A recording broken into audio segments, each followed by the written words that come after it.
Vladimir Putin pode estar mais próximo de iniciar uma guerra nuclear do que você imagina. Como já relatamos em outros vídeos aqui no canal, recentemente Emmanuel Macron levantou a possibilidade do envio de tropas da OTAN para combater o exército russo na Ucrânia, hipótese essa que também foi levantada publicamente pelo chefe do Pentágono norte-americano.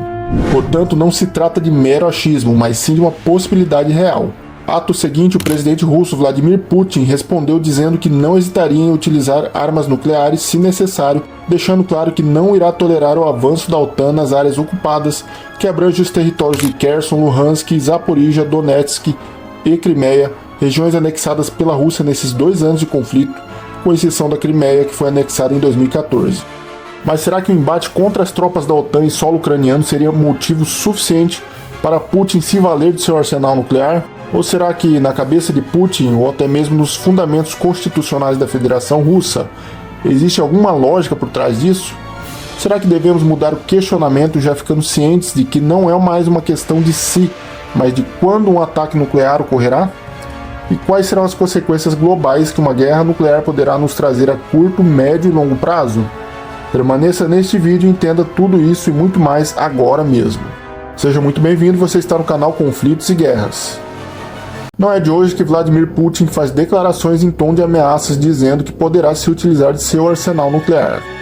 Em um discurso acalorado televisionado na TV estatal de seu país, o presidente russo afirmou que possui armas nucleares suficientes para atacar diversos países do Ocidente e que as tropas da OTAN na Ucrânia não teriam nem tempo de piscar, uma fala que claramente objetivou colocar medo em seus inimigos e dissuadir o que ele acredita ser uma ameaça direta.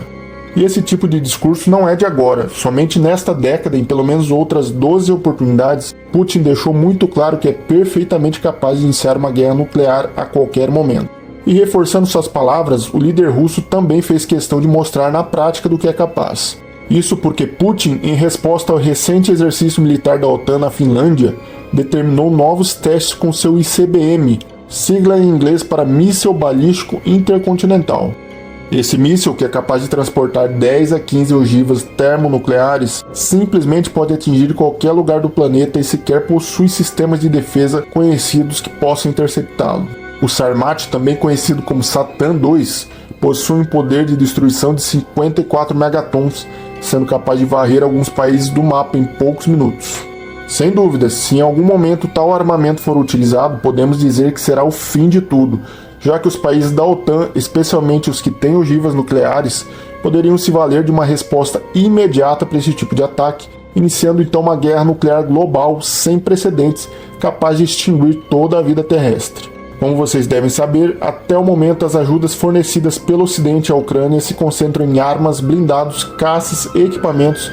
munições e dinheiro, além de uma quantidade modesta de estrangeiros voluntários que decidiram combater pela Legião Internacional na Ucrânia, ou seja, combatentes que por conta própria resolveram ajudar o país invadido, seja na área médica, seja na área militar, mas sem vínculo com seus respectivos países de origem. Desta forma, oficialmente ainda não há nenhum tipo de tropa convencional de qualquer outro país combatendo em favor da Ucrânia, embora saibamos que existe uma enorme possibilidade, repito, possibilidade, de haver operadores especiais realizando missões pontuais em algum lugar na Ucrânia em favor da OTAN. Mas quanto a isso, não passa de mera hipótese e não há nada confirmado. Portanto, não havendo até o momento esse laço mais estreito e convencional com o envio formal de tropas, é o que torna essa questão tão delicada.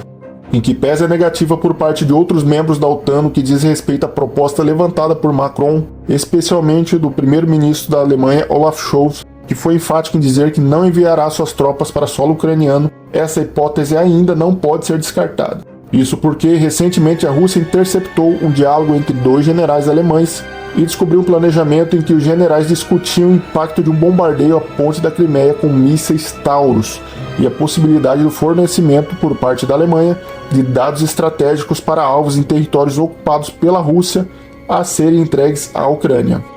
amigo que há muito tempo fornecem mísseis Storm Shadow aos ucranianos. Mas o que isso tem a ver com o possível envio de tropas à Ucrânia? É muito simples. Com o aumento das tensões com a Rússia em decorrência do possível ato de espionagem e da descoberta de informações secretas do alto comando alemão, a Alemanha pode agora se sentir ameaçada, assim como a Finlândia, a Suécia e os países bálticos se sentem. levando a Alemanha a considerar o uso de medidas que possam enfraquecer o avanço russo na Ucrânia, de modo a minar o esforço de guerra da Rússia, possibilitando aí uma freada do ímpeto expansionista de Vladimir Putin. Há anos, Macron vem sendo criticado por sua postura de líder fraco, sem pulso firme, sem princípios e alinhado a pautas duvidosas. Inclusive, por conta de sua conduta diplomática e pacifista no início da invasão russa na Ucrânia, Macron foi duramente criticado por líderes mundiais, tendo piorado sua imagem diante de toda a comunidade internacional. Por diversas vezes, o presidente francês tentou dialogar com Vladimir Putin no intuito de encontrar uma solução, todavia sem obter qualquer resultado prático e fazendo papel de palhaço. Deste modo, talvez por entender que não há saídas para a resolução na base do diálogo, Macron virou a chave e mudou totalmente sua postura em relação à Rússia. Agora, Emmanuel Macron não só fornece armas para a Ucrânia, mas também incentiva o envio de tropas por parte de toda a aliança, o que surpreende a muitos. J'ai pas dit qu'il y avait de consensus encore, mais je considère que c'était important de le faire parce que nous devons tous être conscients que cette guerre nous touche.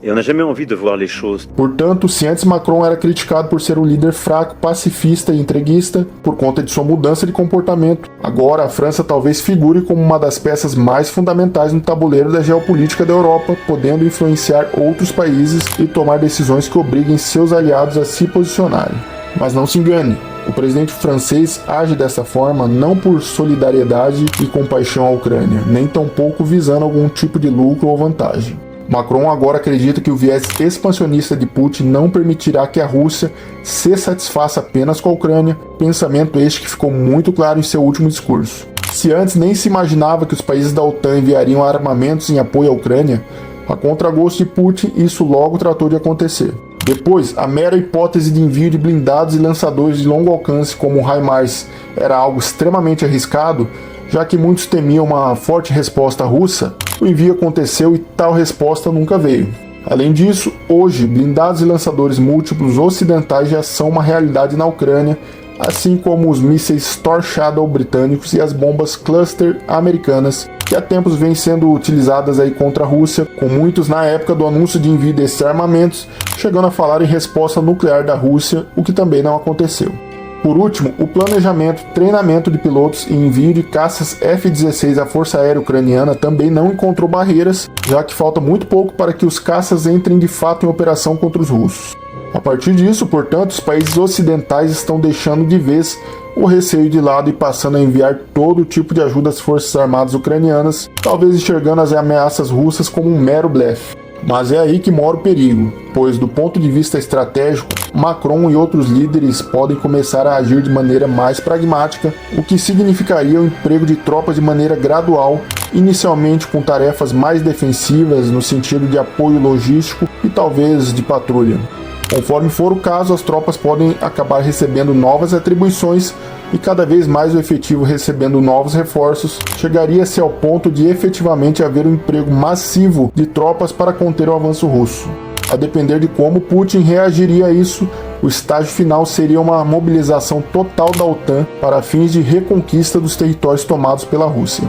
Entretanto, até isso acontecer, se é que vai acontecer, existem vários empecilhos, e o primeiro deles seria de que tal ação extrapolaria os limites de finalidade da aliança, já que, mal ou bem, seu propósito se limita à defesa de seus membros, não estando a Ucrânia inclusa nessa abrangência. De toda forma, o fato dessa questão ser ao menos cogitada já levanta a hipótese de que isso possa em algum momento ocorrer, mas dependeria aí de inúmeros fatores. E um deles é de que Putin, nesses mais de 2 anos de conflito, inevitavelmente vem sendo pouco a pouco testado pelos seus inimigos ocidentais, com muitos deles talvez já acreditando que o presidente russo não passa de um profissional na arte de blefar. No entanto, o blefe logo acaba quando o jogador põe as cartas à mesa, e se porventura Putin resolva não mais blefar, quem pagará o preço é a humanidade. Embora a doutrina russa do emprego de armas nucleares permita a sua utilização em somente 2 situações, sendo elas uma resposta a um ataque nuclear prévio e a outra quando a soberania territorial e existencial do povo russo estiver ameaçada, devemos considerar que essa interpretação pode se encaixar em contextos duvidosos. No contexto de territórios ucranianos anexados por parte da Rússia, a exemplo da Crimeia, Putin ter a certeza de que se trata de território russo, portanto, um avanço direto com tropas e posterior reconquista da região poderia significar, na visão de Putin, um verdadeiro atentado contra a soberania de seu país, podendo Putin se valer do arsenal nuclear. Em um cenário mais amplo, considerando um confronto em larga escala envolvendo a reconquista de todo o território ucraniano anexado, Vladimir Putin poderia enxergar a ação como uma vergonhosa derrota, além de uma violação direta de terras pertencentes à Rússia, algo que poderia motivá-lo a tomar a decisão mais catastrófica imaginável.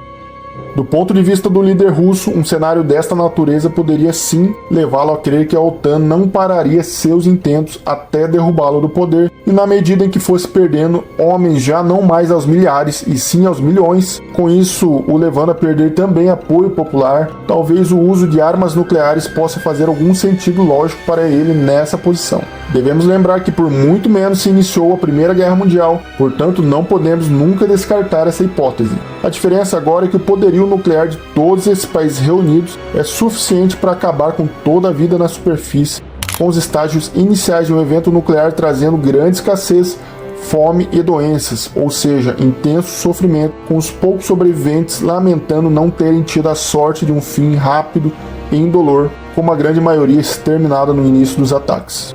Após mais de 80 anos do trágico evento que mobilizou o mundo, novamente a Europa se vê na iminência de um caos generalizado, com uma nova guerra mundial batendo à nossa porta e tirando a paz daqueles que nunca pediram por isso.